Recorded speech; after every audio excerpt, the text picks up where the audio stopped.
Hello guys, ट्रिटियाइज class में आप लोग का स्वागत है। आज हम यूपीएससी की पीवाई की सीरीज चल रही है, उसकी अगली कड़ी लेके आ चुके हैं। आज जो क्वेश्चन होगा ट्राइबल मूवमेंट का क्वेश्चन होगा और उसी के आधार पे हम क्या करेंगे, एनालिसिस भी कराएंगे और साथ में उसके हर बिंदु हर पहल पे चर्चाएं करेंगे ताकि प्रश्न पत्र जब खुले और उसके इर्द गिर्द प्रश्न आए या उसके अलावा कोई प्रश्न आए आसानी से टेकल कर सके आप। ठीक है, तो हम शुरू करते हैं ट्राइबल मूवमेंट। ट्राइबल मूवमेंट में अभी तक जो देखा गया है फेमस क्वेश्चन 10 वर्षों में वो बिरसा मुंडा और संथाल विद्रोह से पूछा है, प्लस जनजाति विद्रोह के क्या कारण थे उसे डायरेक्ट उसने प्रश्न पूछा था। तो ट्राइबल मूवमेंट में एक दो और मूवमेंट की चर्चा कर लेंगे जो फेमस है। चलिए मिलते हैं, पहले अभी देखते हैं क्या है। अच्छा, ऐड लग गया है। देखिए ऐड में क्या है, यूपीपीसीएस प्रीलिम्स 2025 का जो है बैच लॉन्च हो चुका है। क्रैश कोर्स का बैच लॉन्च हो चुका है। 5 घंटा डेली क्लास चलेगा, 5 आवर डेली क्लास से चलेगा। डेली क्विज होगा, आपका टेस्ट असेसमेंट होगा और यूपीएससी पीवाई की एनालिसिस चलेगा।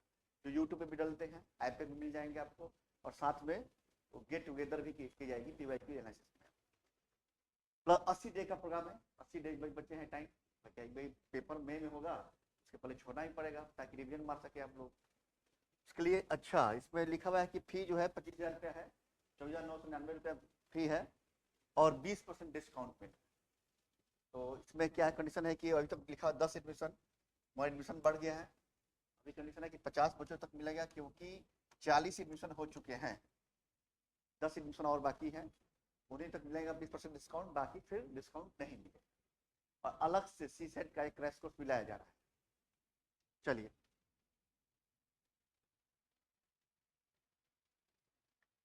प्रश्न है 19वीं शताब्दी में, भारत के 19वीं शताब्दी में जनजाति विद्रोह के निम्नलिखित में से कौन से तत्व साझा कारण मुहैया कराते थे। तब जनजाति विद्रोह का कारण ही पूछा और उसमें भी क्या कहा कि कॉमन कॉजेज, कॉमन सभी जनजाति विद्रोह में वो कॉज कॉमन, इस पे चर्चा करने की बात है। Which of the following factor provided by common causes for the tribal rebellions of the 19th century in India। 19वीं शताब्दी की बात करता है, क्या क्या कॉजेज था, प्रश्न देख लेते हैं फिर इस पे आएंगे, कुछ बताएंगे इस बारे में। भू राजस्व की नई प्रणाली का लागू किया और जनजाति उत्पादों पर कर लगाया जाना, ये था कॉज, ये कॉज था। जनजाति विद्रोह का एक महत्वपूर्ण कॉज था वो आर्थिक शोषण। उस आर्थिक शोषण में क्या हुआ कि ब्रिटिश शासित क्षेत्र जो थे, जब ब्रिटिश गवर्नमेंट अपना शासन विस्तार कर रहा था तो जनजाति क्षेत्रों को कैसे छोड़ देता, उस क्षेत्र को भी अपना माना और उसने धीरे धीरे जनजाति क्षेत्रों में भी विस्तार करने की कोशिश की। और भाई जनजाति क्षेत्र में विस्तार करेगा तो आर्थिक शोषण मुख्य क्या था, व्यापारिक कंपनी का मुख्य उद्देश्य नहीं था क्या, आर्थिक। और आर्थिक कैसे होगा, टैक्स प्रणाली के माध्यम से होगा। तो यही काम उसने किया कि ब्रिटिश शासित जो क्षेत्र थे और जिस क्षेत्र में जो क्षेत्र आते थे उसमें क्या करते थे कि अपना शासन विस्तार कर रहे थे, उसमें जनजाति क्षेत्र पे गया, जनजाति क्षेत्रों में अपने व्यवस्था लागू किया। और सबसे पहले जो हमने पढ़ाया था भू राजस्व व्यवस्था, इसमें जमींदारी सिस्टम की हमने बात किया था उत्तर भारत में। तो मैक्सिमम जनजाति जो आंदोलन हुए हैं उत्तर भारत में हुए हैं, झारखंड रीजन में, खासकर उड़ीसा रीजन में, मध्य भारत में, मध्य प्रदेश वाला रीजन में जो है। तो उसमें क्या किया उसने कि जो कबीले के सरदार थे जनजातियों के, उसको जमींदार घोषित कर दिया, कहा कि आप जमींदार रहेंगे। और उसके अलावा नई भू राजस्व व्यवस्था ला दी। क्या भू राजस्व व्यवस्था था, नई भू राजस्व व्यवस्था यह था कि जनजाति जो थे वन को अपना संयुक्त संपत्ति समझते थे, ये सभी की कॉमन संपत्ति है। उसमें अपना क्या कर सकते थे, खेती कर सकते थे, दारू बनाते थे, वहां की लकड़ियों से उत्पादित प्रोडक्शन करते थे और बेचते भी थे। मगर ब्रिटिश गवर्नमेंट ने कहा कि नहीं, अब ये व्यक्तिगत संपत्ति है, यानी उनकी संपत्ति को उसने व्यक्तिगत संपत्ति के रूप में ट्रांसफर कर दिया। प्लस टैक्स भी लगाए, नई कर व्यवस्था भी लगाई। क्या क्या टैक्स लगाए, जैसे कोई उत्पाद बेच रहे हैं तो उस पर भी टैक्स लगेगा, यदि आप शराब बना रहे हैं तो उस पर भी टैक्स लगेगा। तो ये कॉज था, नई प्रणाली लाया था उसने और जनजाति उत्पादों को कर लगाया था। नई प्रणाली क्या हो गई, व्यक्तिगत संपत्ति घोषणा करना। कर प्रणाली में क्या होगा कि जो भी सामान आप बेचेंगे या कहा जंगल से लेके मगर फिर भी आपको टैक्स देना पड़ेगा। यदि कोई उत्पाद बनाते हैं, शराब बनाते हैं, कोई टोकरी बनाते हैं, जनजाति क्या करते हैं, लक्कड़ ला के टोकरी बनाते हैं या कोई और प्रोडक्शन करते हैं, तो सब पे टैक्स लगेगा बेचने के बाद। तो उसने लगा दिया कि टैक्स लगेगा। और धीरे धीरे जो ये थे किसान जो थे वहां के किसान, जनजाति किसान मजदूर के रूप में तब्दील। तो ये कॉज तो था, पहला कॉज था। दूसरा था जनजाति क्षेत्रों में विदेशी धर्म प्रचार का प्रभाव। सबसे बड़ा कारण हुआ आर्थिक शोषण के अलावा जो हुआ 1813 का चार्टर खुला। उस चार्टर के माध्यम से ईसाई धर्म प्रसारकों को प्रोत्साहन किया गया कि ईसाई धर्म का प्रसार कीजिए, और उसमें खासकर युवा बेरोजगारों में और जनजाति क्षेत्र में उसने ज्यादा प्रसार किया। प्रलोभन दे के तरीके बदल के प्रलोभन दिया कि आपको हम क्या करें, पेंशन देंगे, आपको पैसा देंगे, आपके शिक्षा में विकास करेंगे, आपकी बच्चों की शिक्षा के लिए उचित होगा।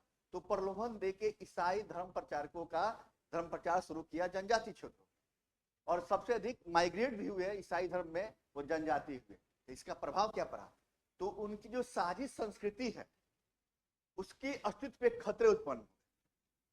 तो भाई इसके खिलाफ भी विद्रोह किए वो, ये भी कारण मिल के आया। तीसरा, जनजाति क्षेत्रों में बिचौलियों के रूप में बड़ी संख्या में महाजनों, व्यापारियों और लगान खेतिहरों को बढ़ावा। ये काम अंग्रेज, ये क्या कि सबसे पहले उन्होंने क्या किया कि भाई जो कौन थे बिचौलिए, अब टैक्स लगेगा, चाहे कुछ कर देना पड़ेगा, तो कहां से पैसा है। तो उन्होंने बिचौलिया जो थे, बिचौलिया महाजनों यानी जिसको गैर ड्यूकी बोलते थे, जनजाति क्षेत्र से अलग थे, उनको प्रतिस्थापित किया। वहां पे महाजनों को प्रतिस्थापित किया, बिचौलियों को प्रतिस्थापित किया, व्यापारियों को प्रतिस्थापित किया, और लगान के ठेकेदारों को प्रतिस्थापित किया, और कहा ये लोग गैर द्वीपु थे, द्वीपु नहीं थे, गैर द्वीपु थे, यानी ये बाहरी तत्व थे।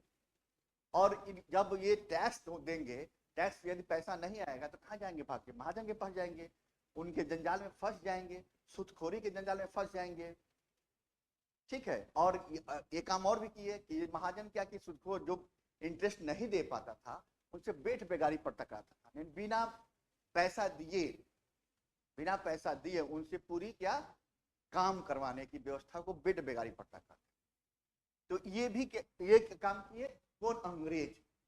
अच्छा, कंडीशन था कि ये इसमें भी जो कंपनी थी, यदि कोई कंपनी और महाजन जो थे आपस में साठगांठ कर, प्रशासनिक स्तर पे तो उनकी मजबूती मिली ही, न्यायिक स्तर पे भी इनको क्या हुआ, संरक्षण दिया। जैसे आप सूदखोरी ले रहे हैं, आप इनके खिलाफ कोई केस दर्ज करते हैं, तो न्याय की प्रणाली इतनी उलझन बना दी गई, इतनी उलझी हुई थी कि उस उलझन में फंस जाते थे, और उस उलझन में फंसे चलते बाद में इन्होंने, ये जनजाति लोग ने इनके खिलाफ विद्रोह भी किया। यही कारण निकल के आया। और जनजातीय समुदायों की प्राचीन भू संबंधी व्यवस्था का संपूर्ण विद्रायन करना, यानी complete distinction of the ancient land system of tribal communities का ये भी कारण था। कारण सभी थे मगर कॉमन कॉज। तो कॉमन कॉजेज में जो आएगा वो डी ऑप्शन आएगा, जनजाति समुदायों की प्राचीन भू संबंधी जो व्यवस्था थी उसका विस्तार। क्या था भाई भू संबंधी नीति क्या था, पहले तो बहुत सी वन नीति लाया था, 64 में वन नीति लाया ब्रिटिश गवर्नमेंट ने, 67 में लाया था। एक नीति और लाया ना, जनजातियों की खासियत थी कि जो भू थी, भूमि का व्यवस्था कैसे करते थे, खेती कैसे करते थे, तो झूम पद्धति से, झूम पद्धति के माध्यम से, यानी आप वन काटे, खेती किए, जब तक खेती हुआ ठीक हुआ, यदि अनुपजाऊ जमीन हुआ तो नेक्स्ट वो जगह शिफ्ट हो गए, वहां शिफ्ट हो गए वो, और वहां पे खेती करने लगे।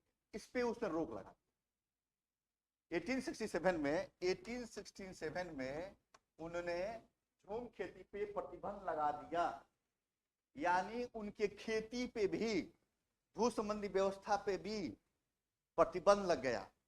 और वो भू संपत्ति को मानते, क्या वन को मानते थे भू संपत्ति, उस पे भी प्रतिबंध लगा दिया वन नीति के माध्यम से। कहा कि नहीं, ये जो संपत्ति है ये सरकार की संपत्ति है, व्यक्तिगत संपत्ति है, सामुदायिक संपत्ति नहीं है, जो पहले जिक्र कर चुके हैं।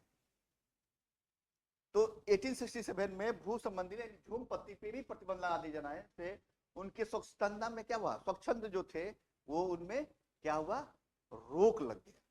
और यही कारण, मुख्य कारण हुआ हर जनजाति विद्रोह का। हर जनजाति विद्रोह का एक मुख्य कारण निकल के आता है। चलिए, इसके बाद ये कारण था, ये इसी कारण में मैंने पूरी कारणों को समझा, यही कारण थे इतने प्रकार के जिस कारण जनजाति विद्रोह हुए, उत्पन्न हुए। अब इसी को क्या करेगा, स्टेटमेंट में पूछ देगा आपसे। मैंने यहाँ पूछा था कॉमन कॉजेज पूछा था, इसका आंसर पता चल गया होगा आपको, और आपको हम बताते हैं क्या रिसर्च भी कर दिए। चलिए नेक्स्ट प्रश्न में देखते हैं क्या है। नेक्स्ट प्रश्न में देखते हैं हम क्या है।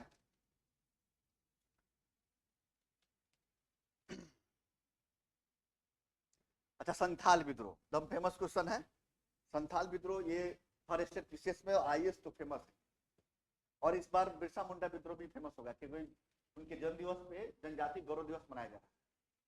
संथाल विद्रोह को हूल विद्रोह बोलते हैं। चलिए प्रश्न देखते हैं क्या है। संथाल विद्रोह के शांत हो जाने के बाद औपनिवेशिक शासन द्वारा कौन कौन से उपाय किए गए और किया गया। After the Santhal rebellion was quelled, what measure was were taken by the colonial government? क्या उपाय किया। तो इस प्रश्न को जानने से पहले संथाल विद्रोह जानते, यानी हूल विद्रोह के बारे में चर्चा कर लेते हैं। संथाल विद्रोह या हूल विद्रोह बोलते हैं, यदि आए हूल विद्रोह कंफ्यूजन नहीं होना है। कब हुआ था, 1855-56 में हुआ था। क्षेत्र कौन सा था, क्षेत्र था दामन एको का क्षेत्र था, दामन एको का क्षेत्र था जहां पे विद्रोह हुआ था, ठीक है। और इसमें संथाल परगना में था। और दामिन को क्षेत्र में कौन, भागलपुर का रीजन बिहार का आता था, क्योंकि झारखंड, ये विद्रोह जो हुआ है झारखंड में हुआ है, झारखंड में हुआ है, पर उसमें बिहार संयुक्त था, इसलिए भागलपुर का क्षेत्र दामिन को में आता था। सिंह भूमि मानभूमि आदि का क्षेत्र वहां जहां पे ये विद्रोह हुआ है, सिंह भूमि मानभूमि क्षेत्र में ये विद्रोह हुआ है। और वीरभूमि, पलामू, छोटानागपुर देखिए, छोटानागपुर, वीरभूम, छोटानागपुर, पाकुड़ डिस्ट्रिक्ट जो पड़ता है झारखंड में, पाकुड़, वीरभूम, इस क्षेत्र में ये आंदोलन हुआ था। नेता कौन था, नेता थे सिद्धू और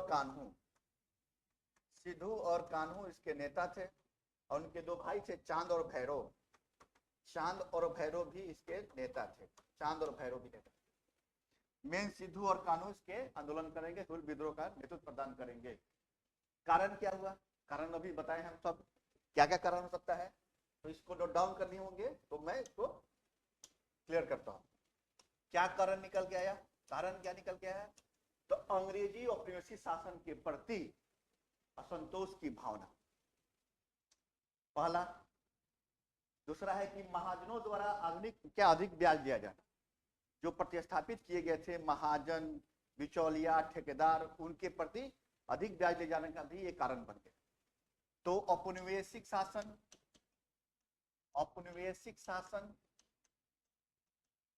के प्रति असंतोष। दूसरा हुआ अधिक ब्याज किसके द्वारा लिया गया, तो महाजन द्वारा लिया गया, इंटरेस्ट जो बोलते हैं। कुव्यवस्था जिसकी चर्चा किए हैं हम लोग, यदि ये क्या करते थे, कंप्लेन करते थे, कहा पुलिस प्रशासनिक व्यवस्था में, तो पुलिस में भ्रष्टाचार, और पुलिस व्यवस्था जो थी महाजनों को सपोर्ट करती थी, तो पुलिस में भ्रष्टाचार जो है, ये भी करप्शन जो था पुलिस में, ये भी एक भाई कारण बन गया इसमें। उसके बाद संथालों की गरीबी, भाई गरीब जो थे, किसान थे, मजदूर थे, किसान थे, कहा जनजाति क्षेत्र में थे, अपने आप को कटे महसूस करते थे, वो वन को ही अपना सब कुछ मानते थे, तो संथालों की गरीबी भी एक कारण बन गया, और इसका आर्थिक शोषण किया जाना ये एक महत्वपूर्ण कारण निकल के आया बन के ये। उसके बाद क्या हुआ, अंग्रेजी जो अदालत थे, अभी बताए हैं कि प्रशासनिक और न्याय व्यवस्था में इतनी उलझने पैदा कर दी गई कि उस उलझनों में ये फंस जाते थे, और सपोर्ट किसको मिलता था, महाजनों को मिलता था।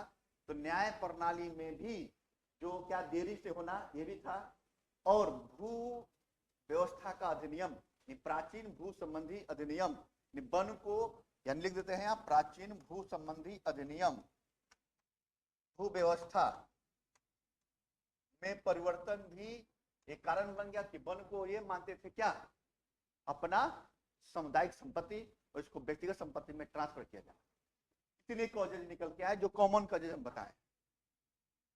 क्या हुआ इसमें, कहानी ये हुआ कि अगस्त विद्रोह हुआ, संथाल विद्रोह हुआ अगस्त 1855 ईस्वी में। 1855 ईस्वी में क्या हुआ, सिद्धू पकड़े गए, फांसी दे दी गई। फिर उसके बाद फरवरी 1856 ईस्वी में, फरवरी 1856 ईस्वी में कानून पकड़े गए और इनको फांसी दे दी गई। सैन्य कार्रवाई हुई। भाई जब विद्रोह हुआ है बड़े स्तर पे, तीर कमान लेके अंग्रेजों के खिलाफ विद्रोह किए, तो सैन्य कार्रवाई हुई। सैन्य कार्रवाई हुई में देखेंगे कि भागलपुर के क्षेत्र में जो थे ब्राउन थे, कमिश्नर ब्राउन और मेजर जनरल लॉयड के नेतृत्व में संथाल विद्रोह को दबा दिया गया। बाकी कहानी हम मेन से पढ़ाएंगे, ये अभी प्रीलिम्स की टॉपिक चल रही है, इसलिए कॉमन कॉजेज जो चीजें पूछी जाती है वो बता रहे हैं। जब विद्रोह शांत हो गया, जब शांत हो गया उसके बाद क्या क्या लागू किया गया। तो क्या हुआ कि जब विद्रोह शांत हो गया तो नवंबर 1856 ईस्वी में संथाल को परगना घोषित कर दिया गया। संथाल को एक परगना घोषित कर दिया गया, यानी संथाल परगना को जिला बना दिया। और क्या, संथाल परगना को एक जिला बना दिया गया, परगना को एक जिला बना दिया गया। और एक आया नियम आया, भू संबंधी नियम आया। संथाल परगना जनजातियों के संरक्षण के लिए, उसके भू के स्वामित्व के लिए, जनजातियों के संरक्षण के लिए, उनको संरक्षण देने के लिए, भूमि अनुदान प्राप्त करने के लिए एक कानून आई, संथाल कष्टकारी अधिनियम, यानी संथाल परगना कष्टकारी अधिनियम पास किया गया। क्या किया गया, यानी भू स्वामित्व पे नियंत्रण के लिए, उनको संरक्षण देने के लिए, जमीन उन्हीं की है। तो क्या किया, संथाल परगना काश्तकारी अधिनियम, जो वहां के मेंस का टॉपिक है, ये पढ़ना है। काश्तकारी अधिनियम लाया गया जिसके माध्यम से उनको उनकी भू स्वामित्व को संरक्षण प्रदान कर। और इसके तहत संथाल और गैर संथालों के क्षेत्र में भूमि हस्तांतरण कैसे होगा, कौन से नियम कानून आएंगे, कौन कानूनी है, कौन गैर कानूनी है, सभी बातों को उल्लेखित करते हैं, जो आपको नहीं पढ़ना है, बस पढ़ना ये नहीं। चलिए अब आते हैं प्रश्न पे आते हैं हम। तो अब देखिए कि शांत हो गया, 56 में विद्रोह शांत हो गया, तो उसके बाद कौन कौन से नियम आए। तो संथाल परगना नामक राज्य क्षेत्र का सृजन किया गया, तो जिला बना दिया गया। और किसी संथाल को गैर संथाल की भूमि अंतरण करना गैर कानूनी हो गया, ये भी किया गया। इसके लिए कौन सा नियम लाए थे, संथाल परगना काश्तकारी अधिनियम लाया गया, काश्तकारी अधिनियम लाया गया इसके लिए। ठीक है, तो दोनों सही हो जाए, दोनों सही हो जाएगा कि भाई संथालियों की भूमि को गैर संथाली खरीदेंगे तो तरीका क्या होगा, या गैर संथाली खरीदते हैं तो गैर कानूनी घोषित किया गया, ये भी बताया गया। चलिए नेक्स्ट प्रश्न देखते हैं। चलिए अब प्रश्न है, मुंडा विद्रोह का प्रश्न था, सिंपल, हमने नहीं डरवाया था। हम मुंडा विद्रोह पर चर्चा ही कर लेते हैं, डायरेक्ट मुंडा विद्रोह पर चर्चा ही कर लेते हैं, क्योंकि ये प्रश्न बनते हैं।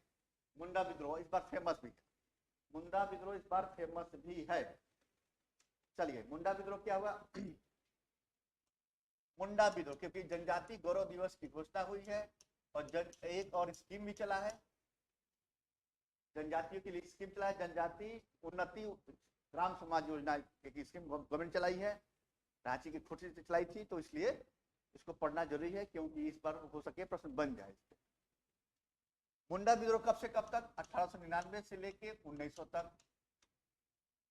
इस विद्रोह का नाम क्या क्या है, उलगुलान विद्रोह भी कहते हैं, उलगुलान विद्रोह भी कहते हैं, इसको उलगुलान को कहते हैं महान हलचल, महान हलचल कहा जाता है, महान हलचल कहा जाता है।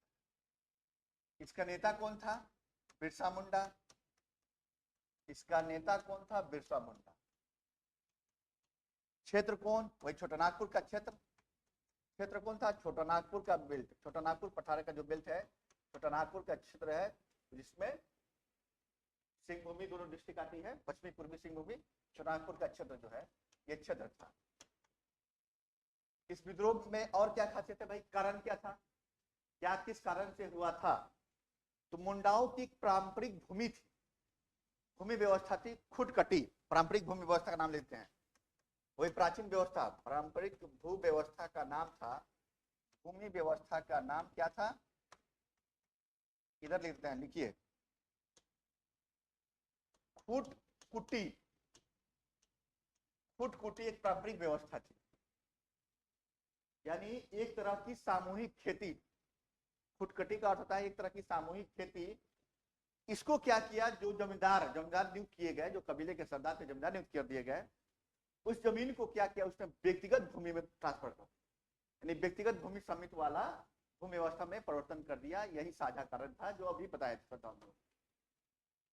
तो इसके बाद बिरसा मुंडा के नेतृत्व में विद्रोह, ये मुख्य कॉज था, इसका कारण था, ये था। एक तो गरीबी थी, बेगारी प्रथा था ही, महाजनों द्वारा टैक्स वसूला जनाधिक था ही, नई व्यवस्था की कर प्रणाली थी वो भी लगा हुआ था, वो भी था ही, जूम खेती पे प्रतिबंध ये भी था, सब कॉज था। मगर मेन कॉज ये था, ये जो आंदोलन हुआ, ये दो टाइप के आंदोलन, एक तो धार्मिक रीजन से भी और एक राजनीतिक रीजन से।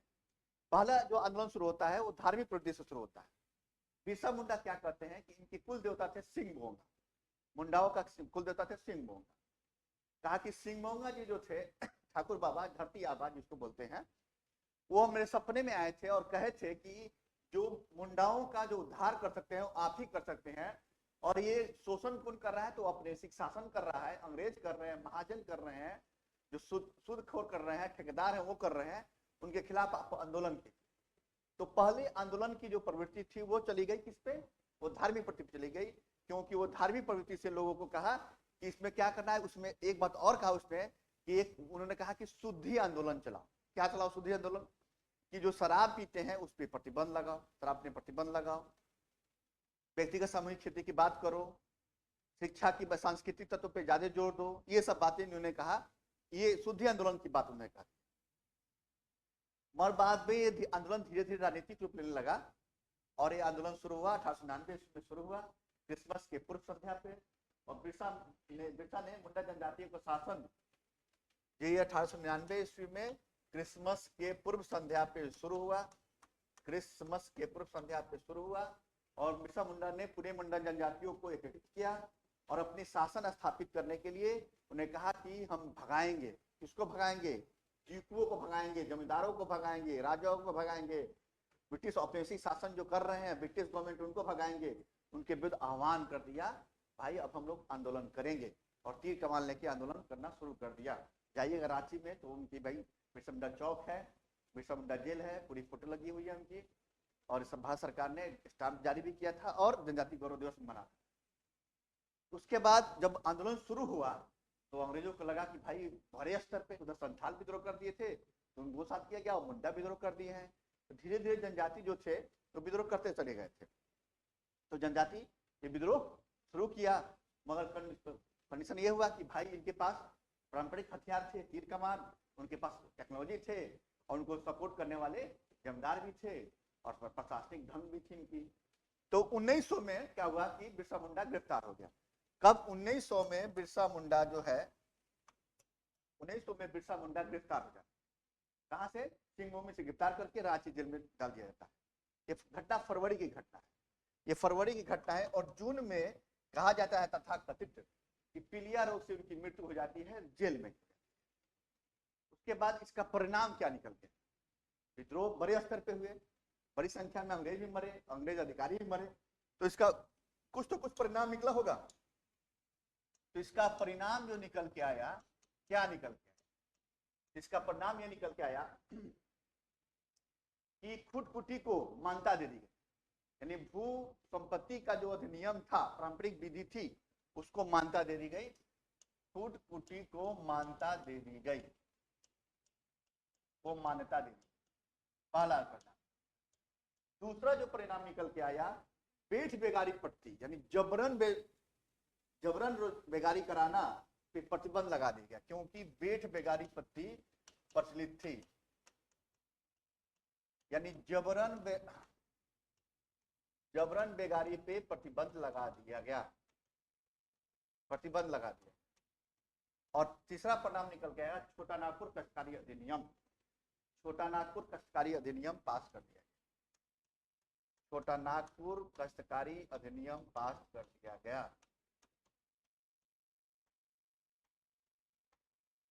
अधिनियम जो है रामपुर परगना काश्तकारी अधिनियम पास कर दिया गया, जिसके माध्यम से भू स्वामित्व को संरक्षण दिया गया और इसमें गैर डिपुओं को भूमि नहीं दियाएगी, ये बात की गई थी। पूरी इसकी परिणाम निकल गया। और कुछ जैसे रांची से अलग हटके एक कुटी जिला बन गया था, कुछ नए जिले भी बनाए गए थे, पूरा छोटा नागपुर परगना भी बना दिया गया था। तो ऐसे करके इसके परिणाम जो पूछे जाएंगे ये निकल के आए। इसके अलावा दो और छोटे छोटे विद्रोह हैं जो पूछे जाते हैं। छोटे छोटे विद्रोह जो है पूछे जाते हैं, जैसे खोंड विद्रोह। जैसे खोंड विद्रोह भी पूछा गया है एक बार, खोंड विद्रोह भी पूछा गया है एक बार। चलिए उस पर हम चर्चा कर लेते हैं। खोंड विद्रोह, खोंड विद्रोह पे चर्चा कर लेते हैं। खोंड विद्रोह कहां हुआ था, इसका क्षेत्र क्या था? तो जो इसका क्षेत्र था वो उड़ीसा और उड़ीसा से लेके बंगाल तक और मध्य भारत, उड़ीसा से लेके बंगाल तक और मध्य भारत तक। ये मैप देखेंगे तो उड़ीसा से लेके पूरा बंगाल तक ये और मध्य भारत तक ये खोंड विद्रोह थी, जनजाति थी। विद्रोह क्या मुख्य कारण था? इनके विद्रोह का मुख्य कारण क्या था, पहले जान लेंगे। मुख्य कारण क्या था इनके विद्रोह का, ये जान लेंगे। जो फेमस है वही बता रहे हैं। सरकार द्वारा जो नए कर लाए गए, वही पूरा व्यवस्था लाई गई और नई कर अपनाई गई, उस पे उसका लगाने का भय। पहला, उनके क्षेत्रों में जमींदारों और साहूकारों का प्रवेश कराया गया। और खोंडों में एक प्रचलित थी व्यवस्था नर बलि प्रथा, उस पे प्रतिबंध लगा दिया। नर बलि प्रथा पे प्रतिबंध, रोक, एक मुख्य कारण निकल के आया, सरकार द्वारा प्रतिबंध निकल के आया। तो ये कारण थे, यानी महाजनों साहूकारों को जो प्रतिस्थापित किया गया था उनके खिलाफ, नई कर व्यवस्था जो अपनाई गई थी उसके खिलाफ, नई भूमि व्यवस्था अपनाई गई थी उसके खिलाफ, और नर बलि प्रथा पे प्रतिबंध लगाया जाना इसका मुख्य कारण। इसका नेता कौन थे? नेता थे चक्र बिश्नोई। चक्र बिशोई इसके नेता थे, चक्र बिशोई। चक्र बिशोई जो थे, ये 1855 की घटना है, 1855 की घटना है। चक्र बिशोई कुछ दिन के लिए लापता हो गए, पता नहीं चला कहाँ चले गए। तो बाद में राजकुमार राधाकृष्ण दंड सेन ने इसका नेतृत्व प्रदान किया 56 में, और ये धीरे धीरे विद्रोह वो आगे बढ़ाए, मगर इनको लास्ट में फांसी पकड़ के फांसी दे दी गई और इस कारण ये विद्रोह समाप्त। एक विद्रोह और है, बहुत फेमस है, वो है कोल विद्रोह। कोल विद्रोह, ये कोल विद्रोह 1831 से 32 तक हुआ। 1831 से 32 तक हुआ था कोल विद्रोह, ठीक है। अच्छा, कोल विद्रोह का क्षेत्र क्या रहा? तो ये वही कहा, झारखंड वाला क्षेत्र। झारखंड वाला क्षेत्र कौन कौन क्षेत्र झारखंड में? सिंहभूमि, मानभूमि, पलामू, हजारीबाग। सिंहभूमि, मानभूमि, पलामू, हजारीबाग का क्षेत्र, याद क्षेत्र, हजारीबाग का क्षेत्र। नेता कौन थे इसके? नेता कौन थे? बुद्धो भगत। नेता थे बुद्धो भगत। बुद्धो भगत इसके नेता। 1831 में इनको फांसी दे दी। फिर नेतृत्व को किसने प्रदान किया? इसको नेतृत्व प्रदान किया कौन? गंगा नारायण। गंगा नारायण जी इसको नेतृत्व प्रदान किए। गंगा नारायण जी इसको नेतृत्व प्रदान किए 32 से, और ये कंटिन्यू आगे 1848 तक चलता रहा, तो बाद में दबा दिया, ठीक है। क्या कारण था? कारण क्या था? आज कोल किसको कहते हैं? मैं कोल में कौन कौन से जनजाति विद्रोह पर, जनजाति की चर्चा करेंगे हम। तो जैसे था मुंडा, उरांव, हो, महाली, यदि जो जनजातियां थी जो मैदानी क्षेत्र में रहते थे, जनजातियों द्वारा निवास करते थे, ये जो मुंडा छोटानागपुर क्षेत्र में हो, महाली, मुंडा, उरांव जनजाति जो रहती थी, इसको मैदानी क्षेत्र के लोगों द्वारा कोल कहा जाता है, इसलिए कोल विद्रोह क्या है, मैदानी लोग इसको कोल कहते थे, पूरी जनजाति को जो निवास करते थे कहाँ, चुनारपुर क्षेत्र, कोल कहा जाता है, इसलिए कोल विद्रोह कहा जाता। कारण क्या था, वही कारण कि जमींदारों द्वारा आर्थिक शोषण किया जाना, ठेकेदारों द्वारा भूमि पे अत्यधिक कर लगाया जाना, भूमि का शोषण किया जाना, औपनिवेशिक शासन द्वारा बेट बेगारी पद्धति अपनाया जाना, नई भूमि व्यवस्था, नई कर प्रणाली, ये सब कारण थे। और अंग्रेजों द्वारा वही पूरा व्यवस्था लगाया जाना, यानी छोटानागपुर के राजा और स्थानीय जमींदार जो थे, जो इनकी भूमि थी, जो सामूहिक संपत्ति की भूमि थी, उस पर अधिकार कर दिया जाना, उच्च लगान लगाया जाना, और जो भी उत्पादित करते थे सामान उन पे टैक्स लगाया जाना, यादि क्या हुआ, कारण बना। इसलिए कॉमन कॉजेज पे प्रश्न बता चुके हैं। तो ये था कोल विद्रोह, ये फेमस विद्रोह। इसके अलावा बहुत से विद्रोह हुए, जैसे असम का विद्रोह, अहोम विद्रोह, जिसके नेता थे गोमत कुंवर।